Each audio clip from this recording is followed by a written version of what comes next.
The NBA crowns its most valuable player at the end of each season. Which of these players, though, have been on the most valuable contract? We researched each MVP winner since 1990-91 and then calculated what percentage of the total salary cap their earnings accounted for relative to the team's total cap. 1. Derrick Rose, 2011 to 9.56%. Salary, $5,546,160. Salary cap, $58,044,000. The cheapest MVP relative to the NBA salary cap in league history is none other than Derrick Rose. He went from Rookie of the Year in his first season to Eastern Conference All-Star as a sophomore and then MVP the following year. His salary relative to performance was noticeably disproportionate. Fortunately for the star point guard, he was the first to benefit from the fifth-year 30% max criteria, which is why it is now better known as the Derrick Rose rule. This helped him earn a much larger share of the cap on his second deal. Unfortunately, this was met with injuries so impactful that the guard has still not yet averaged 20.0 points per game since 2012. 2. Stephen Curry, 2016 to 16.24% salary, $11,370,786. Salary cap, $70 million. By the time Golden State Warriors superstar Stephen Curry won his second MVP, he was collecting a smaller paycheck than 64 other players in the league. For context, the players ranked in the same spot for the upcoming season are Julius Randle and Miles Turner. This helped the Warriors finish with the best regular season win-loss record of all time while still having the cap space to sign Kevin Durant the following offseason, as he was still on a cheaper deal when the cap jumped an additional $24.14 million. 3. Michael Jordan, 1,996 to 16.74% salary, $3,850,000. Salary cap, $23 million. NBA icon Michael Jordan is a five-time MVP, winning the award 3 times during his first contract. He signed his second deal in September 1988, which was worth $25.7 million over 8 seasons.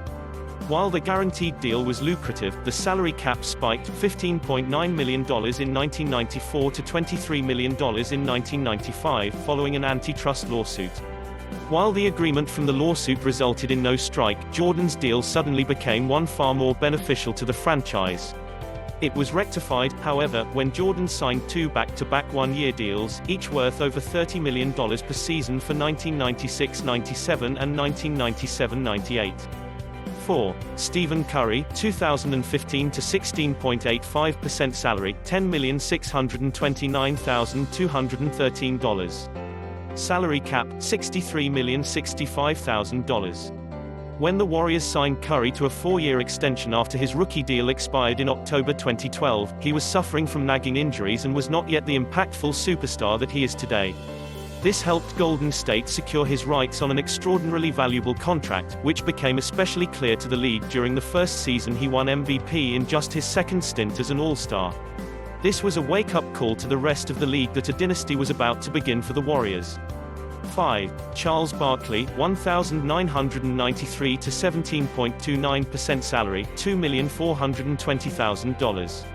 Salary cap, $14 million. After spending his first 8 seasons with the Philadelphia 76ers, Charles Barkley was traded to the Phoenix Suns during the 1992 offseason.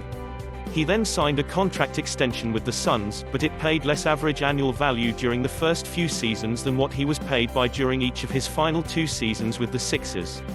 Yet the forward won the MVP in his first campaign with Phoenix, averaging 25.6 points and 12.2 rebounds per game.